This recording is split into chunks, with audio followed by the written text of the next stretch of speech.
Well, when I was 2 years old, climbed up on the piano bench and started poking out notes, and my parents were able to, I guess, figure out there were some discernible melodies of things that actually sounded like music in there, and so they decided that I should take lessons. And so when I was going into second grade, I think they started me up for classical piano lessons, and I took those until seventh grade, and then basically after that I quit and started studying with some local jazz musicians and basically just listening to a ton of stuff and trying to figure it all out. That's basically what I did. So I did start off with classical training from a very young age. Uh, and what else? When I was in ninth grade, I wanted to start a rock band with my friends, but there was no guitar players that we knew of that would be, good to play in this kind of band that we wanted to do. And so I said, well, I guess I have to learn guitar. So I bought this crappy guitar off of eBay. It's like, I don't know, probably $60, and it's a piece of junk. I have it in the basement. I love it to death, but it sucks. And I started playing. I think September I got it, and by the end of October we were in a functionally terrible punk band, and it kind of morphed into this more like progressive rock type thing that we were doing, and we were really bad. And sometimes I listen to our records and just cringe because it was atrocious. But I'm passable on guitar now. I use it as a songwriting tool, but it's definitely not a performance caliber thing at all. When I was in fourth grade, I joined the orchestra. I started playing the violin, and I still play the violin. Again, not well. I play it because it's enjoyable to play. I don't play it because I'm trying to impress anyone, because I'm not good enough to impress anyone. But it's nice when I want to add string parts to stuff. I don't have to use fake strings. I can put some real violin down. And violin's a fun instrument, but it's very frustrating for me because I'm not good, and I wish I were better. So I did orchestra, I did jazz band, I did choir in high school, and then I went to Berklee College of Music in Boston and studied songwriting and piano. I got my degree in 3 years, and basically was surrounded by a bunch of monster musicians and just people that absolutely devastate you and walk all over you, and that's supposed to drive you to get better and inspire you to practice more. And now I'm a private lesson teacher, and I also am working as a music director at a local Catholic church. And so I've been forced to learn how to play the pipe organ, and it's been like 3 months now that I've been working on it, and it's an extremely difficult instrument with all the pedals and all the stops and everything. It's very, very tough, but it's been a lot of fun to learn because it's this monster, powerful, really loud instrument. I mean, you can break the windows in the building if you don't do it right. It's amazing. I love it. And so that's basically what's up. I'm trying to teach myself drums. My drummer Andy is incredibly, incredibly talented drummer, and I'm always watching. He does this, just watching, trying to pick these little things out of what he's doing, and practicing. And basically, drums is something that I don't see myself ever pursuing professionally, but it's a blast to play. I just love playing the drums. But I think it's like a boy thing, just making a lot of loud noise or whatever. So I'm trying to pick up drums. And that's where I'm at right now. I cannot play anything that requires you to blow into it, so that's out. But the rhythm section instruments, that's kind of my thing. So.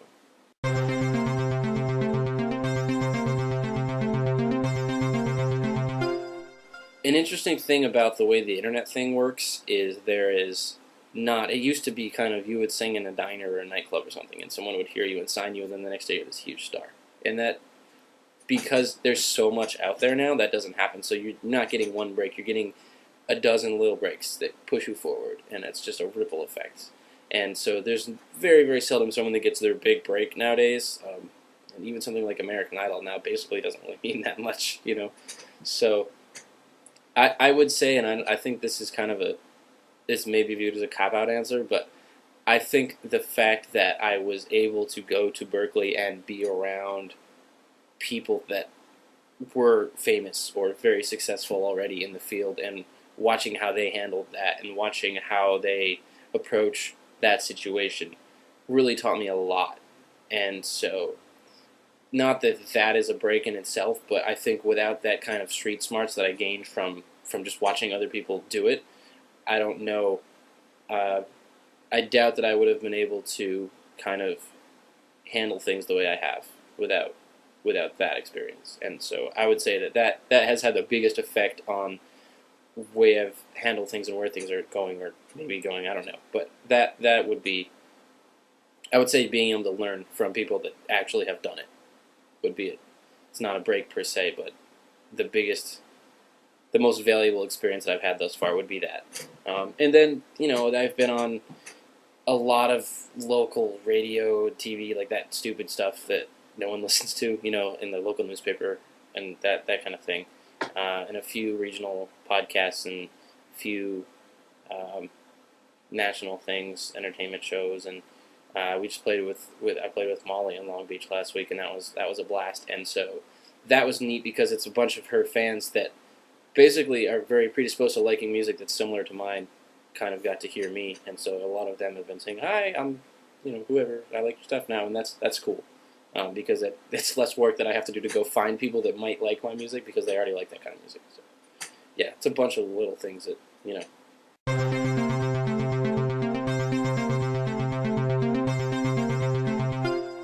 TMA stands for Too Much Awesome.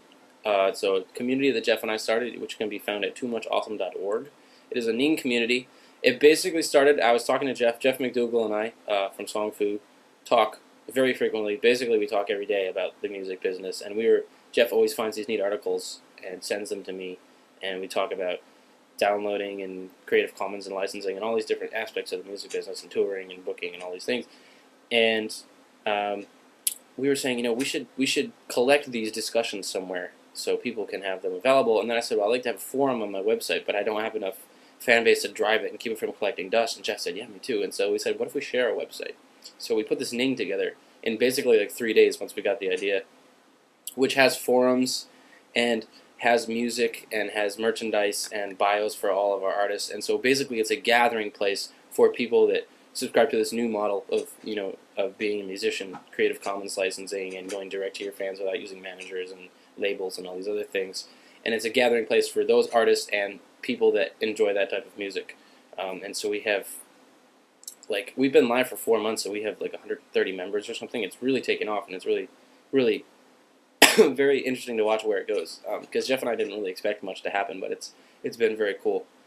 And so the podcast is basically the extension of these conversations that Jeff and I were having about the music industry and how these things are working, keeping an eye on the news and all that stuff. And so we've been just basically recording them.